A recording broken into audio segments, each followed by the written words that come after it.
Ayan mga ka-ma'am-sir, hello! Good evening! Ayan, Cebu City. Then mayroong heart, love you. Cebu City, love you. Ayan, no? Pauwi na kami sa Pier 2 mga ka-ma'am-sir. Kaya kinunan ko talaga itong Cebu City, love you. Ayan, no? Malapit na kami sa inuupahan namin sa Pier 1 to. Papunta kami ng Pier 1. Ang kasunod, Pier 2 kami nakaupa ng bahay.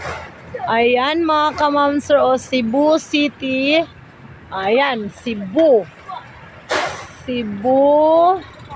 City. Tapos my heart, love you. Cebu City, love you. Ayan.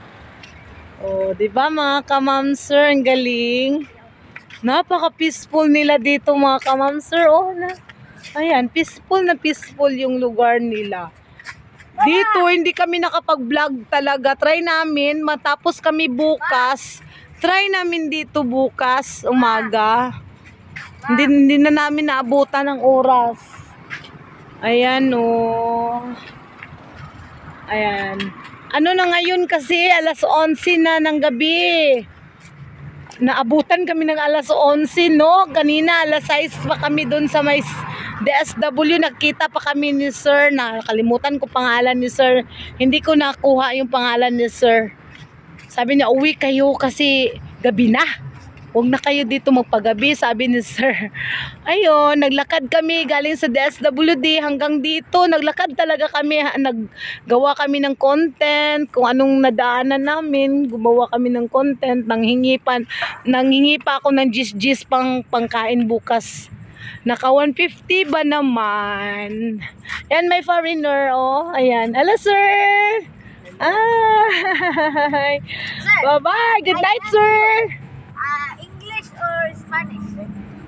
Whoever will move first is guy.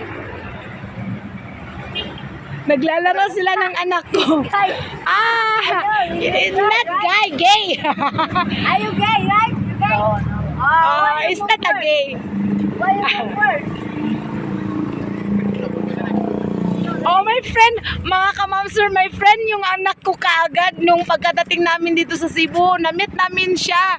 Tapos ngayon, nagkita na naman kami ulit. Boarding house, ito yung fan ko. Ayan, mga ka-ma'am-sir. Shout out to sa rungan mo. Salamat sa Lord na friendly talaga anak ko mga ka-ma'am-sir. Ayan oh, mayroon na siyang friend kaagad mga ka-ma'am-sir. Di ba kita nyo? Kahit saan kami nagpunta, marami siyang friend. yan ang hugot ko mga ka-ma'am-sir, yung anak ko nakapag-relieve ng stress ko yung pagka-friendly niya. Ayan, yun. Kaagad niyang ginawang nakipaglaro siya sa Bye-bye, sir! Take care! Ayun. May nagsakay siya ng rider, mga ka-ma'am, sir. Bye-bye! Anak. Iyak kung sana. Ayun mga ka-ma'am, sir. Diba? Kahit saan kami, dami na akong nakunan sa kanya na video. Kahit hindi nakunan ng video, friendly talaga tong anak ko. Marami nakakilala sa anak ko kaysa sa akin eh. Kahit saan kami nagpunta, napaka-friendly ng anak ko. Doon sa Bohol, yung friend niya, doon sa may si Buana yun anak, diba? Ayun, ayan. Peaceful dito, diba? Napaka-peaceful. Ito talaga ang gusto namin mag-vlog dito, kaso wala ng oras. Bukas try namin pagkatapos sa DSWD, konti lang na content na gagawin namin dito. Pero hindi ko na lang sayangin ang oras, kuhanin ko na lang yung mga ilaw nila, pero yung mga design talaga hindi ko nakunan kasi hindi na bukas eh. Alas 10 lang siya, hanggang alas 10 lang siya na pwede pumasok dyan. Ayan. Independence Day na ang pangalan to na plaza. Oh, 'di ba? Malapit sa may Pier 1 to. Papauwi na kasi kami. Ayan mga ka-ma'am sir. So good night mga ka-ma'am sir. Alas 11 na ng gabi ngayon. Malapit na mag-alas 12. Grabe talaga yung paggawa namin ng ng mga video, ng content. Ayan oh, may butterfly mga ka-ma'am sir. Ayan. Doon gusto ko mapapicture dyan sa may butterfly na yan. Ayan, bukas mapapicture ako kahit ano kanang wala siyang ilaw, yung kahit walang ilaw, magpa-picture ako diyan bukas kung may oras pa kami. Kaya nga na lang ako, naggawa na ako na talaga ng content, di ko sinayangan yung oras. Kasi pauwi na, 'di ba? Wala na kami dito sa Cebu. Hindi ko alam kung kailan ako makabalik dito. Mag-ipon pa ulit ng pamasahe, manglilimos ulit. Ay, Lord, kailan mo kaya baguhin ulit si Asing? Nagbago na kaya si Asing, nagtitinda sa Kapitolyo, 'di ba? Marami naman nakakita sa akin, nagbago ako. Pero hanggang 8 months lang eh.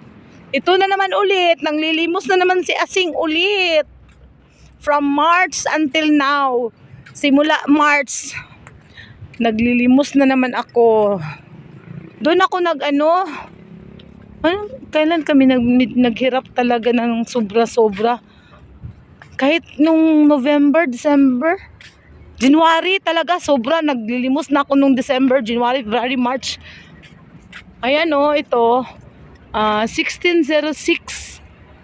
Ano yan? Anong ibig sabihin ng OAR? Ayan 1906. Ayan. Hindi ko alam anong meaning ng OAR. Sorry po talaga. Kunti lang kaalaman ko sa mundo. Walang pakialam to si Asing talaga. Ngayon lang nangialam. Ay, ayan. Napaka-peaceful naman dito, mga kamamsir. Hindi naman nakakatakot. Ako lang natatakot. Ay, ayan.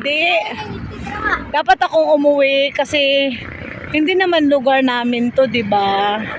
Vlog lang naman talaga ang pagpunta namin dito. Plano namin ni Anderson, hindi talaga kami hingi sa DSWD. Hindi makayanan talaga. Hindi makayanan na makapag-ipon. Yun nga, may ipon na nga. O yun, may ipon na 1,000. Hay, nako. Yun kasi sabi ko kay Kuya Dudong, yung bininta ko yung ref ko kay Kuya Dudong, kay Ate Cherry ko, yung kapatid ko na panganay namin, bininta namin dun sa kapatid din ng asawa ng, anong tawag dun? Yung biyanan ko ba tawag dun? Yung asawa ni Ate Cherry.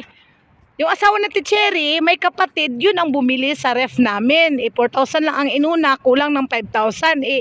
Akala ko makapagbigay na sa akin, kaya ginastos ko yung 1,000 namin. Para makabili na naman ako ulit ng okay kasi may 10 piso. Magaganda kasi yung 10 piso nila.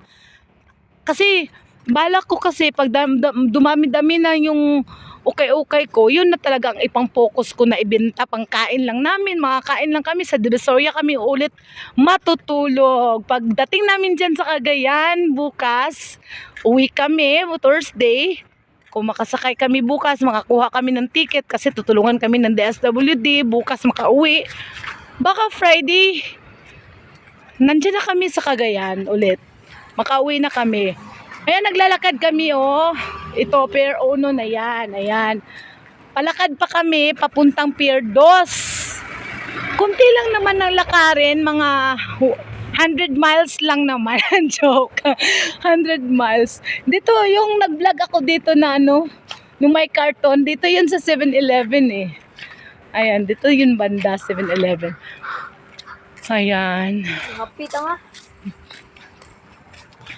Yun, malapit na kami, palakad. Good night mga kamamsir. Hindi ko nakukunan yung Bye-bye! Pagkape namin. Pauwi na kami. Ayun. Kasi mahaba-haba din, 100 miles pa, di ba? Ayun, malapit na doon. Ang papunta na yun doon sa may SM Robinson, papunta doon. Pero kung maglakad ka papuntang SM, mga ilang oras pa makarating. Ayan. Isang beses lang kami nakabili dito ng ng gatas at saka tinapay, mga kamamsir. Ayan, bili kami ngayon ng tinapay dito. Ay, maghipos na sila, mga kamamsir. Nakabalot pa yung tinapay mga kamamser. Gutom mga kamamser. Kahit 150 lang nalimos namin mga kamamser. O di ba magbablog pa kami mga kamamser. Pagdating namin sa bahay, mayroon pa kaming props doon na ginawa. Bye-bye mga kamamser. Bye-bye!